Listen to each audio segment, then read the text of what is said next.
ఓ పంది తగిలిందో లేకపోతే ఒక ఇది తగిలిందో అంటేనే కుక్క గవక్కన అందులోకి వెళ్ళిందంటేనే అపచారం అనేసి మొత్తం సంప్రోక్షణ చేస్తాం. ఇది జూలైలో జరిగింది. ట్యాంకర్ 22 రిపోర్ట్ వచ్చింది, జూలై 22. ఇది ఎప్పుడు ఈ సెప్టెంబర్. ఇన్ని రోజుల పాటు సంప్రోక్షణ ఎందుకు చేయలేదు మనం? అసలు ఎంత మేజర్ అంశం, 3 ఏళ్ల నుంచి ఎందుకు దాచిపెట్టినట్టుది?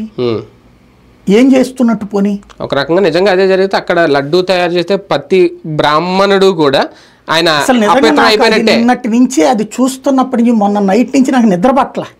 ఎందుకంటే వెంకటేశ్వర స్వామికి మీద అపారమైన భక్తి, అదే సందర్భంలో చూసిన వాడిని దగ్గరగా ఏంటి అసలు ఇది అనేటటువంటిది నాకు ఇప్పటికీ కూడా అది మెదడులో తిరుగుతూ ఉంది. ఓ రకంగా పిచ్చిరేస్తుంది అనమాట. ఏంటిది అసలు?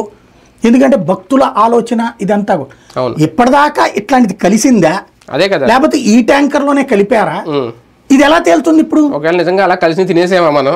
అదే కదా. ఇప్పుడు ప్రతి ఒక్కళ్ళు అయితే కొంతమంది బ్రాహ్మిన్స్ అంటున్నారు అనమాట, మా జీవితంలో గుడ్డుని కూడా వాసన చూడడం, ఇప్పుడు ఇది తిన్నామా అన్నటువంటి ఫీలింగ్ వస్తుంది.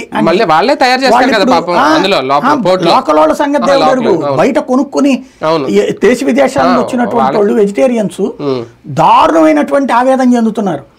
ఇది ఆషామాషి వ్యవహారం కాదు. దీంట్లో కుట్ర కోణం వెలికి తీయాలి. దాని వెనకాల ఎవడున్నా వదిలిపెట్టకూడదు. ఇందులోనే కలిపారా? ప్రతిసారి కలుపుతున్నారా? కలుపుతుంటే